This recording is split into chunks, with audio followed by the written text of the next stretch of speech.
এই ভিডিওতে আমরা দেখব কিভাবে ফর্ম পূরণ করতে হবে। আপনারা এরকম একটি ফর্ম পাবেন। প্রথমে আপনারা যারা রিজিওনাল কন্ট্রোলে আবেদন করতে চান তারা এই লিঙ্কে ক্লিক করবেন। যারা জুন এজেন্টের জন্য আবেদন করতে চান তারা এই লিঙ্কে ক্লিক করবেন। ক্লিক করার পরে আপনারা এরকম একটি ফর্ম পাবেন। এটা হচ্ছে গুগল ফর্ম। আপনি যে ডিভাইস থেকে ক্লিক করতেছেন ওখানে যদি আপনার, যেহেতু এটা গুগল ফর্ম, আপনার যদি জিমেল লগ ইন না থাকে আপনাকে প্রথমে জিমেলটা লগ ইন চাইতে পারে। যেমন আমি নতুন একটা ট্যাব নিয়ে দেখাই, ইনকো ট্যাব। এখানে জিমেল লগ ইন নাই। আমি যখন ফর্মটা ওপেন করব তখন হচ্ছে আমাকে সাইন ইন করতে বলতেছে। প্রথম হচ্ছে আপনার জিমেল দিয়ে এটা সাইন ইন করে নিতে হবে।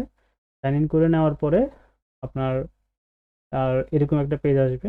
আর যদি আগে থেকে আপনার সাইন ইন করা থাকে সেক্ষেত্রে হচ্ছে আপনার শুরুতে সাথে সাথে এই পেজটা ওপেন হয়ে যাবে। আচ্ছা, প্রথমে হচ্ছে আপনি এগুলো পড়ে নেবেন। এখান থেকে ওয়েবসাইটগুলো দেখতে পারেন, বাট ক্লিক করলে আবার ব্যাকে আসবেন।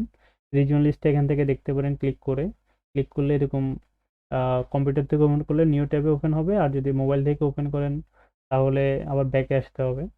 আচ্ছা, এরপরে হচ্ছে যারা হচ্ছে এজেন্টের জন্য অ্যাপ্লাই করতে চান তারা এটা আলাদাভাবে এখানে লিঙ্ক আছে, এরকম লিঙ্কে চলে যাবেন। আচ্ছা, আমরা রিজিওন লিস্টটা দেখাই, ফর্মটা। এখানে সবকিছু পড়ে নেবেন। করে নেওয়ার পরে এই যে নেক্সটে ক্লিক করতে হবে।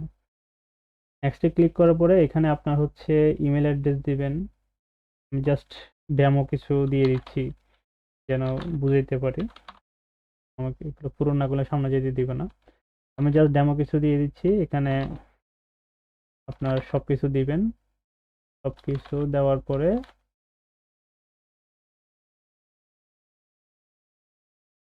আপনাকে নেক্সট চাপতে হবে।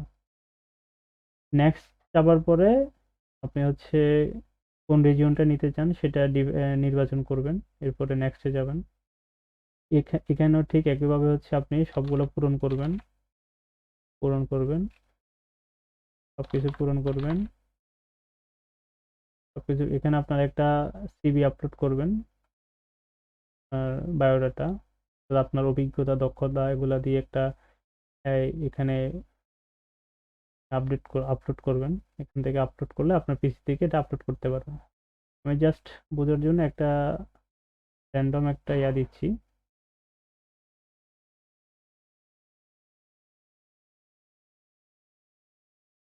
জাস্ট একটা ছবি দিলাম। এরপরে এখান থেকে আপনার কি কি ডিভাইস আছে এখান থেকে স্মার্টফোন, ল্যাপটপ এগুলো দিবেন। নেক্সটে দিবেন। পর হচ্ছে এই প্রশ্নগুলো উত্তর দিবেন। তবে প্রশ্নগুলোর ডিটেলস উত্তর দিবেন যেন আপনাকে সিলেক্ট করাটা আমাদের জন্য সহজ হয়।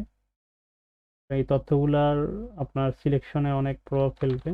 এই জন্য সকল তথ্যগুলো একটু ডিটেলসে লেখার চেষ্টা করবেন, শর্টকাটে না লিখে।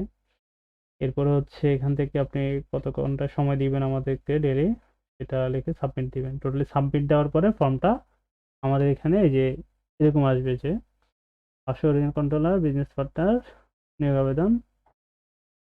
এখানে হচ্ছে আপনার এটা সফল হয়েছে এরকম একটা মেসেজ পাবেন। এই মেসেজটা পাওয়ার পরে বুঝবেন আপনার সফল হয়ে গেছে, সাকসেসফুলি সাবমিট হয়েছে।